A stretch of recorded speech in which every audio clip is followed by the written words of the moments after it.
এটা টোটালটাই এখন রেডি হয়ে গেছে। এটা এখন আটকে দেখবো, চেক করে যে কি হচ্ছে কি না। কিন্তু এই যা অবস্থা আছে তাকে চেক করি, তারপরে এগুলো পরিষ্কার হবে।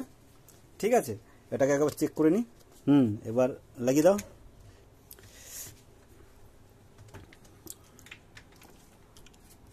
এবার পাওয়ার অন করে দেখবো সব বাটনগুলো কাজ করছে কিনা ঠিকঠাকভাবে। আগের ভিডিওতে দেখিয়েছিলাম যেটা এটা কাজ করছে না, এখন এটা ঠিক করা হলো। কোথা থেকে কি প্রবলেম সেটা তোমাদেরকে বলছি।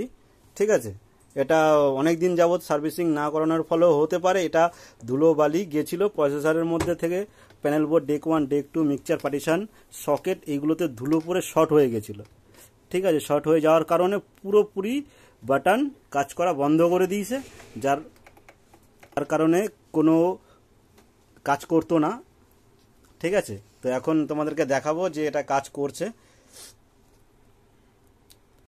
এই এবার পুরোপুরি অন হয়ে গেল। পেনড্রাইভটা লাগিয়ে দেখানো হবে।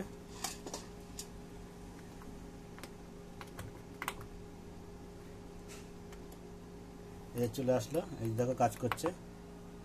এখন প্রত্যেকটা বাটন কাজ করবে। আগে তো কোনো বাটনই কাজ করতো না, এখন প্রত্যেকটা বাটন কাজ করবে। যে কোনো একটা গান প্লে করে দেখো, পরে ইয়ে হবে, ভিডিও বড় হয়ে যাবে। ঠিক আছে, ভিডিওটা কেমন লাগলো? ভালো লাগলে লাইক কমেন্ট শেয়ার করো। আর কি বলবো, যাদের এরকম প্রবলেম আছে কন্ট্যাক্ট করতে পারো আমার সাথে।